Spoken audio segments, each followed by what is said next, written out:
अस्सलामु वालेकुम प्यारे दोस्तों, आज का वीडियो बड़ा ही सनसनीखेज है।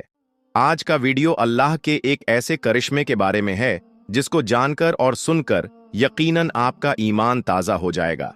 आसमान में हुआ अल्लाह का करिश्मा। ऐसा करिश्मा आसमान में हुआ कि गैर मुस्लिम भी ईमान ले आया। गैर मुस्लिमों ने भी कलमा पढ़कर इस्लाम कबूल कर लिया, इस्लाम को एक्सेप्ट कर लिया। ऐसा करिश्मा जो दिखा दोस्तों आसमान के ऊपर अल्लाह का करिश्मा, जहाज के अंदर अल्लाह का करिश्मा। दोस्तों, आज फिर एक सनसनीखेज वीडियो आपके लिए लेकर आए हैं, तो आपसे गुजारिश करेंगे कि इस करिश्मे को जानने के लिए और कैसे हुआ हजारों फीट की ऊंचाई पर अल्लाह का करिश्मा, आसमान में कैसे हुआ अल्लाह का करिश्मा और कैसे पायलट ने कबूल किया इस्लाम। दोस्तों, एक शानदार और सुंदर वीडियो लेकर आपके सामने आए हैं, तो पूरा वाकया आपके सामने रखेंगे। दोस्तों, ये सच्चा वीडियो, सच्ची घटना आपके सामने रखें। उससे पहले आपसे गुजारिश करना चाहेंगे कि अगर आप पहली बार हमारे YouTube चैनल पर मेन विजिट कर रहे हैं तो जल्दी से चैनल को कर लीजिए सब्सक्राइब, साथ ही साथ बेल के बटन को ऑन कर दें और ऑल नोटिफिकेशन के ऑप्शन को दबा लें ताकि हमारा आने वाला हर वीडियो सबसे पहले आप तक पहुंच सके। दोस्तों, अल्लाह तबारक व तआला ने अपने नेक बंदों पर बहुत खासियत रखी है, और जो अल्लाह के नेक बंदे होते हैं वह हर हाल में रब तबारक व तआला की रस्सी को थामे रहते हैं। अपने मालिक से वह कभी भी गाफिल नहीं होते, चाहे वक्त कैसा भी हो, लेकिन अल्लाह तबारक व तआला पर उनका भरोसा हमेशा बना रहता है। प्यारे दोस्तों, आज का वीडियो जो है वह एरोप्लेन का है। आज का वीडियो जहाज का है, जिस जहाज के अंदर अल्लाह का एक ऐसा करिश्मा हुआ, जिस करिश्मे को देखने के बाद जहां सबकी आंखें फटी की फटी रह गईं, वहीं खुद दोस्तों जमीन पर आकर पायलट ने भी एक्सेप्ट कर लिया इस्लाम। प्यारे दोस्तों, आज का वाकया अभी कुछ साल पहले का वाकया है कि कैसे जहाज के अंदर एक ऐसी घटना होती है जो सबको हक्का बक्का कर देती है। जहाज के अंदर एक ऐसी घटना होती है जो सबको झकझोर कर रख देती है। होता यह है दोस्तों कि अभी लोग अपने साजो सामान के साथ जहाज में बैठे थे और अपने सफर की पूरी मुकम्मल तैयारी कर चुके थे। किसी को कहीं जाना था तो किसी को कहीं जाना था, किसी को दुबई जाना था, किसी को कतर जाना था, किसी को इंग्लैंड तो किसी को बहरीन। लोग अपने अपने इरादे के साथ जहाज में बैठे थे कि हम अपनी अपनी मंजिले मकसूद तक पहुंचेंगे, यानी हमारा जहां इरादा है हम वहां तक पहुंचेंगे, और इसी के साथ कि कम वक्त में हम पहुंच जाएं अपनी मंजिल पर। इसीलिए सभी ने अपने सामान को लिया और सभी ने जो रास्ता चुना वह था हवाई जहाज का सफर। क्योंकि दोस्तों, दुनिया के जो दूसरे यातायात के साधन हैं, जो ट्रैवल के साधन हैं, उनमें से सबसे तेज अगर किसी साधन को माना जाता है तो वह है हवाई सफर। चूंकि दोस्तों, देखते ही देखते हवाई सफर आपको एक मुल्क से दूसरे मुल्क और कहां से कहां पहुंचा देता है। इसी तरीके से दोस्तों, एक जहाज उड़ा और जहाज अभी आसमान में ही था कि अचानक से उस जहाज के पायलट को लगा कि उनके जहाज के अंदर कुछ तकनीकी खराबी आ गई है। अब जब तकनीकी खराबी आई तो पहले तो पायलट जो थे वह अपनी तरफ से पूरी कोशिश करने लगे कि किसी भी तरीके से हम इस खराबी को हैंडल कर लें और इस बात की भनक लोगों को ना लगे दें, यानी जो मुसाफिर उस जहाज में सफर कर रहे थे उनको इस बात का पता न चले कि इस जहाज में कोई तकनीकी खराबी आ गई है। उन्होंने ने सोचा कि हम लोग ही इस चीज को मेंटेन कर लें और हो सके तो इसकी सेफली लैंडिंग भी करा दें। दोस्तों, पूरी कोशिश करने के बाद जो पायलट वहां पर मौजूद थे उनके अंदर यह ताकत, यह सलाहियत नहीं बची थी कि अब वह किसी तरीके से इस जहाज को हैंडल कर ले, यानी उस जहाज की तकनीकी खराबी उस पायलट की समझ से बाहर हो गई। फिर आखिर में उन पायलटों ने यह सोचा कि अब तो यह जहाज क्रैश कर ही जाएगा, लेकिन इसकी जानकारी हम पैसेंजर लोगों को भी दे देते हैं ताकि जो लोग अपने ईश्वर, अपने अल्लाह को जिस तरीके से याद करते हैं वह याद कर लें। बहरहाल दोस्तों, पायलट आकर यह जानकारी पैसेंजर्स को देता है कि इस जहाज में टेक्निकल खराबी आ गई है और हम लोगों ने तमाम कोशिश की, लेकिन हमारी तमाम कोशिशों के बावजूद भी यह जहाज हमसे संभल नहीं रहा है और अब कभी भी किसी भी वक्त यह जहाज क्रैश कर जाएगा। इतना सुनना था दोस्तों कि वहां पर जो पैसेंजर्स मौजूद थे वह सब हैरान रह जाते हैं। तमाम पैसेंजर्स में हड़कंप मच जाता है लेकिन इसी जहाज के अंदर एक ऐसा शख्स भी मौजूद था जो कि मुसलमान था। जब उसने इस चीज को सुना दोस्तों, तो उसके चेहरे में शिकन नहीं आया, यानी उसके चेहरे पर किसी तरीके के घबराहट और कोई खौफ पैदा नहीं हुआ, बल्कि वह खाली जगह देखता है, अपने बेग से मुसल्ला निकालता है और मुसल्ला बिछाकर वह नमाज अदा करने लगता है। वह दुआ के लिए दोनों हाथ उठा देता है और बड़ा ही मुतमिन होकर बिल्कुल इत्मीनान के साथ वह नमाज पढ़ता है, रब की बारगाह में दुआ करने लगता है और उसके चेहरे में जरा सा भी खौफ नहीं होता। इधर जहाज के अंदर जो सारे लोग मौजूद थे, यानी जितने भी मुसाफिर उस जहाज में मौजूद थे, उन तमाम के चेहरे उतर चुके थे, उनके अंदर दहशत पैदा हो गई थी। लेकिन दूसरी तरफ यह इंसान हाथ उठाकर दुआ कर रहा था, और दुआ करने के बाद दोस्तों, यानी काफी वक्त गुजर गया इसको दुआ करते करते। जब दुआ से फारिग होकर यह शख्स उठा, तो जहाज के पायलट ने देखा कि सारे लोग बुरी तरह से हैरान हैं और यह इस समय इतनी आसानी के साथ दुआ कर रहा है। पायलट ने उससे पूछा कि क्या आपको मौत से डर नहीं लगता है? तो वह इंसान, वह मुसलमान यह कहता है कि घबराइए नहीं, जिंदगी और मौत अल्लाह की कुदरत में है और कुछ नहीं होगा। आप देखिएगा कि इंशाअल्लाह हम लोग सेफली लैंड कर जाएंगे। और दोस्तों, थोड़ी देर के बाद अल्लाह की शान देखिए, अल्लाह की मसल्लिहत देखिए कि जो जहाज आउट ऑफ कंट्रोल हो चुका था, अचानक से अल्लाह की कुदरत देखिए कि आसमान में ही उसके जो आउट ऑफ कंट्रोल पार्ट थे वह काम करने लग जाते हैं। और काम करने ही नहीं लगते हैं दोस्तों, बल्कि जो जहाज पायलट के कंट्रोल से बाहर हो रहा था, वो सारा जहाज पायलट के कंट्रोल में एक बार फिर से आ जाता है। और उसके बाद यह होता है कि वो जो पायलट होते हैं, जहां जाना था जहाज, वो पायलट उसको सेफली वहां पर ले जाते हैं और ले जाने के सेफली उसकी लैंडिंग भी करा देते हैं। जब उस जहाज के पायलट ने यह चीज देखी, यह चमत्कार देखा और एक मुसलमान की दुआओं की यह बरकत देखी और अल्लाह तबारक व ताला के ऊपर इस कदर विश्वास उस पायलट ने जब देखा, तो वह पायलट क्या करता है दोस्तों कि वह जहाज से नीचे उतरता है और उसी मुसलमान के साथ एक नजदीकी मस्जिद में जाता है। और मस्जिद में जाने के बाद वह पायलट कलमा पढ़कर मुसलमान हो जाता है। दोस्तों, अगर आपको यह लग रहा होगा कि मैं कैसी मनगढ़ंत बातें कही हैं, तो आप इस तरीके के नाम के साथ वीडियो को YouTube या Google में आप सर्च कर सकते हैं, जहां पर आपको बहुत सारी वीडियोस मिल जाएंगी। और यह वाकया, यह करिश्मा जो है दोस्तों, ये कोई बहुत ज्यादा पुराना नहीं है, बल्कि अभी कुछ साल पुराना है, जहां एक मुसलमान के इरादे ने, एक मुसलमान की दुआओं ने, जहां सैकड़ों लोगों की जिंदगी भी बचाई। और पायलट जो कि गैर मुस्लिम था, वह भी इस करिश्मे को देखकर, चमत्कार को देखकर, उसने कलमा पढ़कर इस्लाम कबूल कर लिया। दोस्तों, यह है पावर ऑफ इस्लाम और यह है एक मोमिन की दुआ का असर। अल्लाह ताला तमाम ही दुनिया में इस्लाम का बोलबाला फरमाए और हम सबको राह मुस्तकीम पर चलने की तौफीक अता फरमाए। आमीन सुम्मा आमीन। हवालात की सलाखों के पीछे से मैं उसे नमाज पढ़ता देख रहा था। वह 25-26 साल का खूबसूरत नौजवान कत्ल के मुकदमे में 2 दिन पहले ही यहां लाया गया था, जहां से कुछ दिन की अदालती कार्रवाई के बाद उसे बड़ी जेल मुंतकिल किया जाना था। उसके खिलाफ केस काफी मजबूत था, इसलिए गुमान गालिब था कि 1-2 पेशियों के बाद ही उसे सजाए मौत सुना दी जाएगी। मैं एक आर्मी वाला हूं और पहले दिन ही से मेरा रवैया और लहजा उसके साथ काफी सख्त रहा था, लेकिन उसके लबों पर हमेशा एक दिल मोह लेने वाली मुस्कुराहट होती थी और हमेशा वह मुझे बड़ा समझते हुए अदब से और नरम लहजे में बात करता था। मुझ जैसा सख्त इंसान भी 2 दिन में ही उसके अच्छे अखलाक के सामने हार गया था।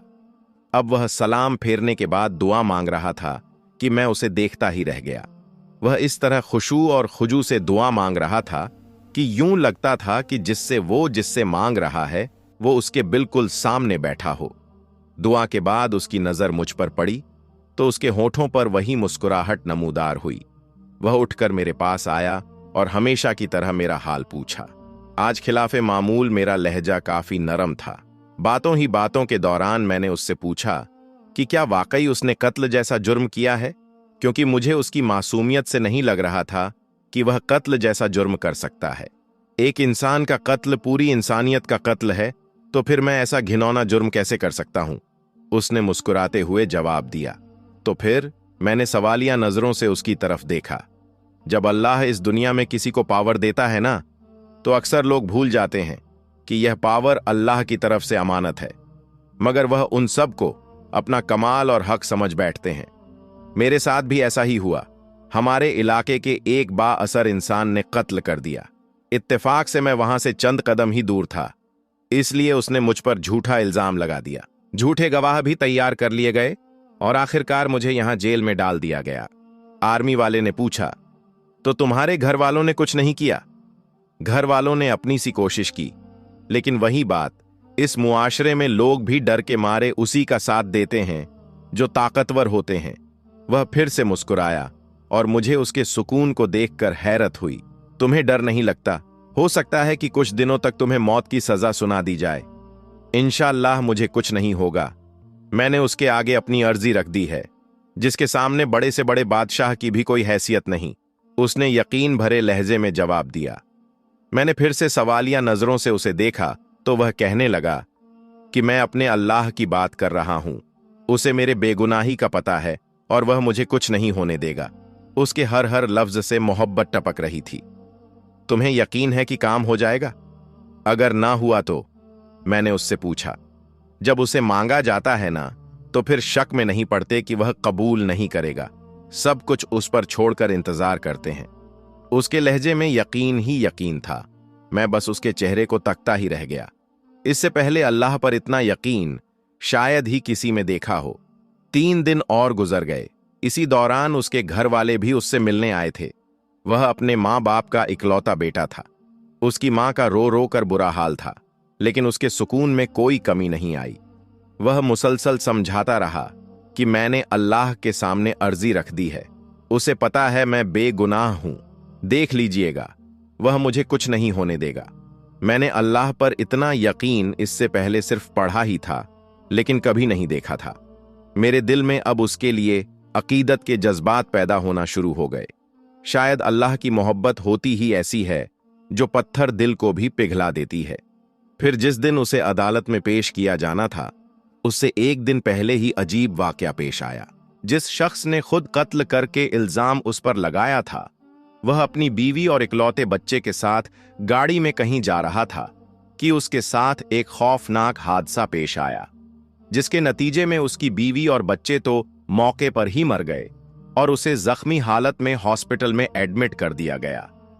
काफी घंटों में होश में आने के बाद उसे बीवी और बच्चे के मरने की खबर मिली तो उसकी हालत और बिगड़ गई।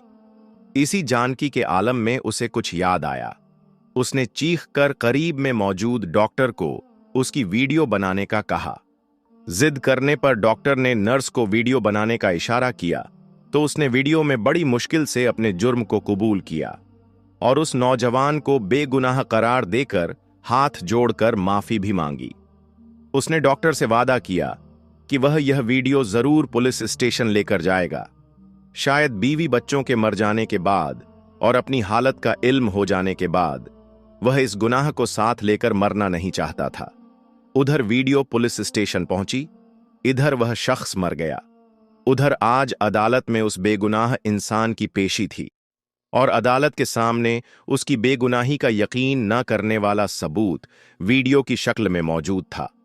इसीलिए उसे बाइज्जत बरी कर दिया गया। आर्मी वाला नौजवान कहता है कि मैं अदालत के कमरे खड़ा गुमसुम सा सोच रहा था कि अल्लाह उन बंदों की जो सही मानों में उस पर ईमान लाते हैं, उनकी कैसे मदद कर सकता है। उसकी हथकड़ियां खोल दी गईं। उसकी मां रोते हुए उससे लिपट गई और बाप की आंखों में भी आंसू थे। शायद इसी वजह से कि अल्लाह ने उसे उन हालात में तन्हा नहीं छोड़ा था और इस तरह से उसकी मदद की थी जिसका किसी को वहमो गुमान भी नहीं था। दोस्तों, बेशक अल्लाह बड़ा बेनियाज है। अगर आप किसी के साथ जुल्म करेंगे तो उसकी सजा आपको भुगतनी पड़ेगी। अगर आप किसी बेगुनाह इंसान पर कोई इल्जाम लगाते हैं, आप दुनिया में उसे सजा दिलवा सकते हैं, लेकिन यह बात याद रखिएगा कि रोजे महशर अल्लाह की अदालत लगेगी तो उसमें वह अपना मुद्दा बयान करेगा, उसमें वह अपनी बेगुनाही बयान करेगा और बेशक अल्लाह खूब जानता है कि वह बेगुनाह है और आपका यह जुल्म, आपकी यह ज्यादती आपके गले पड़ेगी। इस दुनिया में तो आप इसका मदावा कर सकते हैं, लेकिन रोजे कयामत आप इसका मदावा नहीं कर सकते। बेशक एक इंसान का कत्ल पूरी इंसानियत का कत्ल है। जो चाहे कुछ भी हो, हमारा दीन इस्लाम हमें यह सबक देता है कि किसी को नाहक कत्ल नहीं करना चाहिए, और अगर कुछ गलती खता हो भी जाती है तो उसका इल्जाम किसी दूसरे पर नहीं धरना चाहिए। और प्यारे दोस्तों, इस्लाम में जितनी ताकीद के साथ इंसान के कत्ल की हुर्मत को बयान किया गया, अगर आजकल के दौर को देखा जाए तो इतनी ही बेहुरमती हो रही है।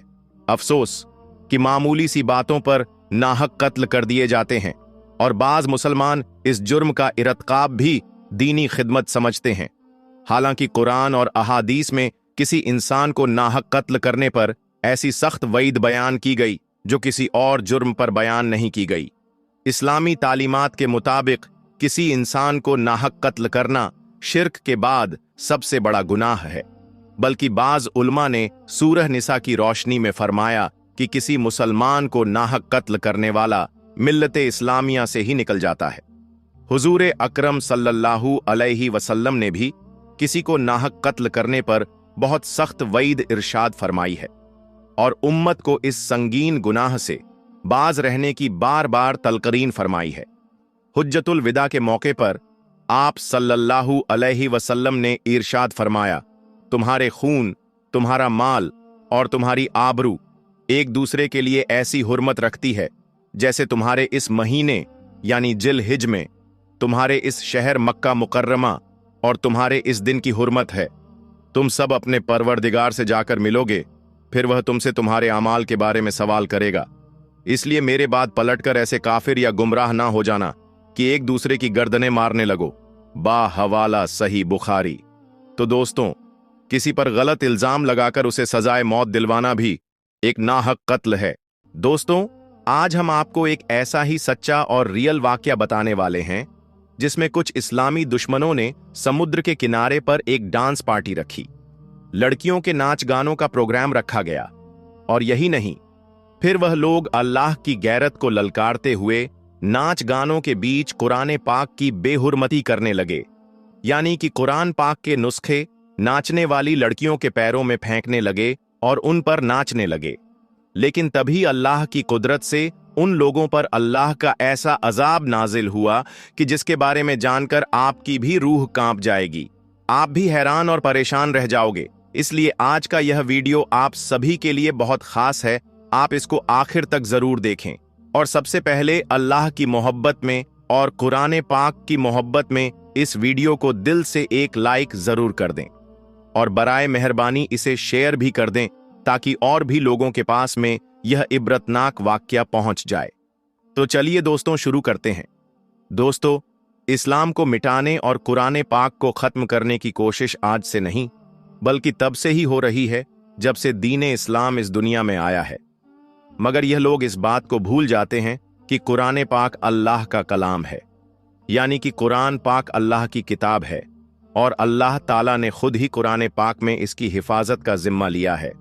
दोस्तों, हमें सोशल मीडिया पर आए दिन ऐसे बहुत से वाक्य देखने और सुनने को मिलते हैं जिसमें कुरान पाक की बेहुरमती की जा रही होती है, लेकिन फिर बाद में अल्लाह की कुदरत से ऐसे लोगों का इबरतनाक अंजाम होकर रह जाता है। आज हम आपको एक ऐसा ही सच्चा और रियल वाकया बताने वाले हैं जिसमें कुरान पाक की खुली बेअदबी की गई और अल्लाह पाक को ललकारा गया, लेकिन बाद में अल्लाह की कुदरत से उन लोगों का ऐसा हश्र हुआ, ऐसा इबरतनाक अंजाम हुआ कि जिसे देखकर दुनिया की रूह कांप गई, और आज तक उन लोगों की लाश तक नहीं मिली है। यानी कि आज तक उन लोगों की बॉडी का किसी को पता नहीं चल सका है कि आखिर उन लोगों की लाश गई कहां। दोस्तों, कुछ साल पहले तुर्की के अखबारों में तुर्की में आने वाले जलजले के हवाले से एक निहायत ही इबरतनाक वाकया छपा था, जिसे देखकर दुनिया हैरान रह गई थी। और यही नहीं, इस लेख के छपने के बाद बहुत से गैर मुसलमानों ने इस्लाम भी कबूल किया था। इस लेख में लिखा गया था कि तुर्की के बहरिया में समुद्र के किनारे पर एक शराबी अड्डा था। एक बार वहां पर कुछ शराबी लोगों ने एक डांस पार्टी रखी। उसमें काफी सारे लोगों को इकट्ठा किया गया। उस डांस पार्टी में नाचने और गाना गाने वाली लड़कियों की बहुत बड़ी तादाद ने शिरकत की। यानी कि बहुत सी लड़कियों को नाचने के लिए बुलाया गया और शराबों और कबाबों की खूब महफिलें सजाई गईं। इस पार्टी में इजराइल से खास तौर पर यहूदी लड़कियों को नाचने और गाने के लिए बुलाया गया, जो बेइंतहा बेहया थीं और बेहुदा नाच गाना करती थीं। और यही नहीं, इस डांस पार्टी में 30 से भी ज्यादा तुर्की जनरल भी मौजूद थे। इस लेख में लिखा गया कि जब यह डांस पार्टी उरूज पर थी, यानी जब सारे लोग नाचने और गाने में मशगूल थे, तब एक तुर्की जनरल ने अपने कप्तान के जरिए से कुरान पाक को मंगवाया और उसको पढ़ने के बारे में कहने लगा। यह सुनकर फिर उस कप्तान ने कुरान पाक को पढ़ना शुरू कर दिया। इसके बाद वह जनरल इसका मतलब भी पूछने लगा, तो इस पर उस कप्तान ने ला इल्मी का इजहार कर दिया, यानी कि वह कैप्टन कहने लगा कि मुझे इसके मतलब के बारे में कुछ मालूम नहीं है, लेकिन हां, मुझे इस बात के बारे में जरूर मालूम है कि इस कुरान पाक में अल्लाह ने एक जगह पर इरशाद फरमाया है कि बेशक कुरान को हमने ही नाजिल किया है और बेशक हम ही इसकी हिफाजत करने वाले हैं। इतना सुनते ही वह जनरल गुस्से से लाल हो गया और उसने फौरन ही कप्तान के हाथों से कुरान पाक को छीन लिया और उसको फाड़ दिया, और फिर उन नाचने गाने वाले यहूदी लड़कियों और तुर्की लड़कियों के पैरों के नीचे फेंक दिया। और फिर चिल्लाकर वह जनरल कहने लगा कि इस कुरान को नाजिल करने वाला कहां पर है, जिसने यह कहा है कि हम ही इसकी हिफाजत करेंगे। अब वह कहां पर है? कहां है इस कुरान को आसमान से उतारने वाला? देखो आज हमने इस कुरान के साथ में क्या किया है। अब दोस्तों, इधर उस जनरल का इतना कहना था, इसी दौरान वहां पर एक निहायत ही खौफनाक वाकया पेश आया। कहा जाता है कि उसी वक्त अचानक से एक खौफनाक रोशनी नजर आई। जिसने इस नजारे को देखा है उसने बताया कि उस रोशनी ने देखते ही देखते पूरे इलाके को अपने लपेट में ले लिया और इसके बाद समुद्र फट पड़ा और फिर देखते ही देखते समुद्र में आग के शोले बुलंद होने लगे, साथ ही गोलों के फटने की आवाज भी आने लगी। और इसके बाद अल्लाह ने उस पूरे शराबी अड्डे को समुद्र के बीच में कर दिया और उन सबको समुद्र में गर्क कर दिया। मगर दोस्तों, यहां पर अजीब बात यह हुई कि इस डांस पार्टी में शरीक होने वाले इजरायली फौजियों और उनकी बेहया लड़कियों की लाशों का आज तक कुछ भी पता नहीं चल सका है। यानी कि आज तक इस बात का पता नहीं लग पाया है कि आखिर उन सब की लाशें गई कहां पर हैं। तमाम कोशिशों के बावजूद भी अब तक लाशों को समुद्र से बाहर नहीं निकाला जा सका है। ऐसा इन लोगों के साथ में क्यों हुआ? क्योंकि कुरान पाक की बेहुरमती करके इन लोगों ने अल्लाह ताला की गैरत को ललकारा था। इसलिए अल्लाह ताला ने फौरन ही उनका इंतकाम ले लिया और इन लोगों को रहती दुनिया के लिए इबरत का निशान बनाकर छोड़ दिया। दोस्तों, इस वाक्य को सुनने के बाद मुझे अल्लाह ताला का वह वादा याद आ गया जिसमें अल्लाह ताला ने खुद इरशाद फरमाया है कि बेशक कुरान को हमने ही नाजिल किया है और बेशक हम ही कुरान की हिफाजत करने वाले हैं। अगर आपको भी अल्लाह के इस वादे पर पूरा भरोसा है तो कुरान पाक की मोहब्बत में इस वीडियो को दिल से एक लाइक जरूर कर दें।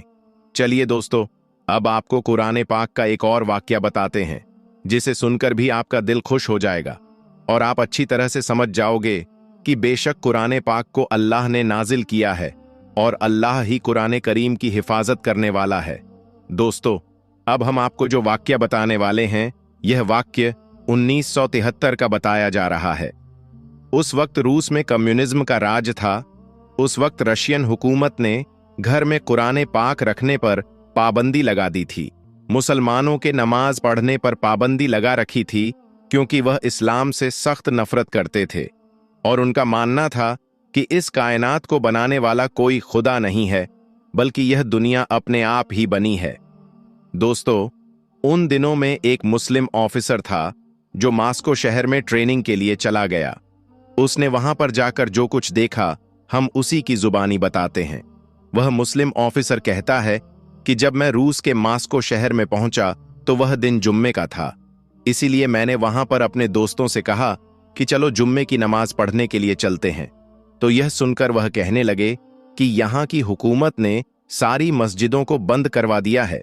इस शहर में सिर्फ एक ही मस्जिद ऐसी है जो कभी कभार ही खुलती है। तो यह सुनकर मैं हैरान रह गया और सोचने लगा कि किसी देश की हुकूमत ऐसा कैसे कर सकती है। खैर, उसके बाद में मैंने उस मस्जिद के बारे में पूछा जो कभी कभी खुलती थी, तो उन्होंने मुझे उस मस्जिद का पता बता दिया। पता मालूम करने के बाद में मैं उस मस्जिद की तरफ चल पड़ा। बड़ी मुश्किल से मैं उस मस्जिद के पास पहुंच पाया। मस्जिद के पास जाकर मैंने देखा कि उस मस्जिद के दरवाजे पर तो ताला लगा हुआ था। वहां पर मौजूद लोगों से पूछने पर मालूम चला कि इस मस्जिद के बराबर में रहने वाले शख्स के पास में इसकी चाबी है। फिर मैं उस बराबर वाले शख्स के पास पहुंचा और मस्जिद खोलने के बारे में कहने लगा। मेरी बात सुनकर उस शख्स ने कहा कि मैं मस्जिद का दरवाजा तो खोल दूंगा, लेकिन अगर आपको कोई नुकसान पहुंचा तो इसके जिम्मेदार आप खुद ही होंगे। यह सुनकर मैंने कहा कि देखिए जनाब, मैं अपने देश में भी नमाज पढ़ता था और इंशाअल्लाह यहां पर भी नमाज पढ़ूंगा, चाहे इसके लिए मुझे कुछ भी क्यों ना करना पड़े। यह सुनकर उसने फिर मस्जिद का दरवाजा खोल दिया।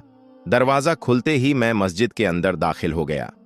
मस्जिद के अंदर जाकर मैंने देखा कि मस्जिद के अंदर का माहौल बहुत ही गंदा था। मैंने जल्दी जल्दी मस्जिद के अंदर की सफाई की और उसके बाद में बुलंद आवाज में अजान देना शुरू कर दी।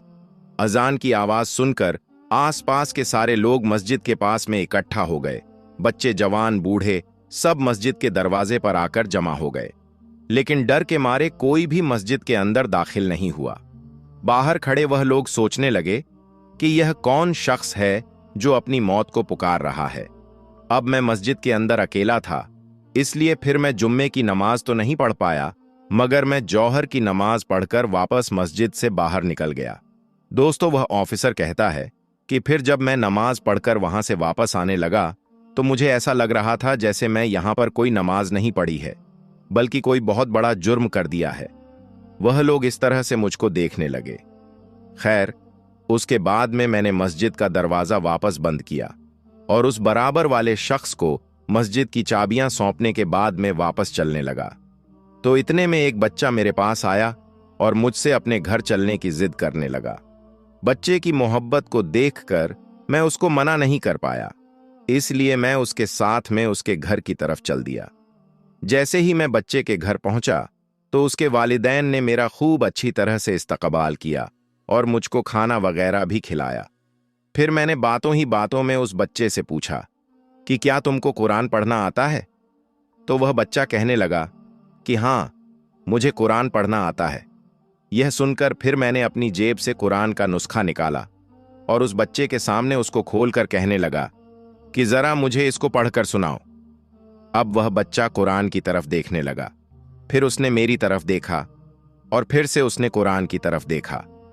यह देखकर मैं समझ गया था कि शायद बच्चे को यह पढ़ना नहीं आ रहा है, इसलिए फिर मैंने कुरान की एक आयत पर अपनी उंगली रखी और फिर उसको सिखाने की नीयत से कहने लगा कि देखो बच्चे, इस तरह से पढ़ो।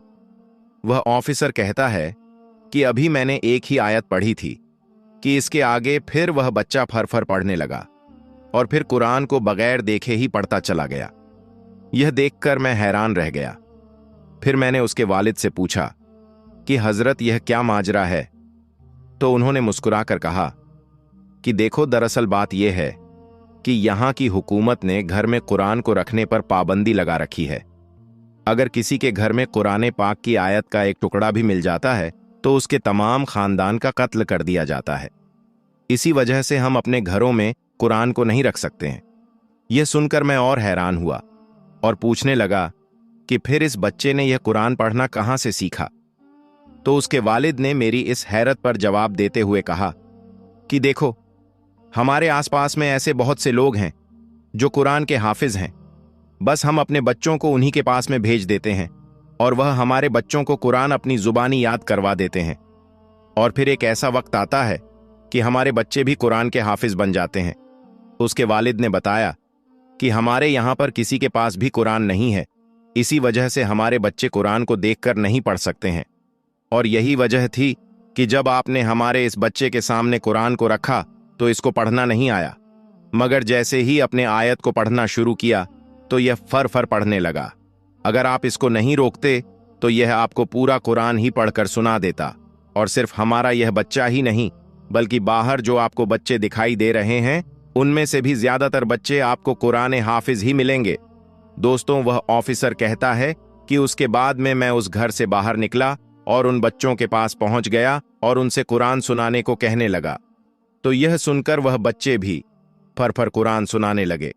यह देखकर फिर मैंने अपने दिल ही दिल में अल्लाह का शुक्र अदा किया और सोचने लगा कि जालिमों, तुम अल्लाह की किताब कुरान पाक को घरों में रखने पर तो पाबंदी लगा सकते हो, मगर जो कुरान हमारे सीनों में महफूज हो चुका है, तुम उस पर किस तरह से पाबंदी लगाओ।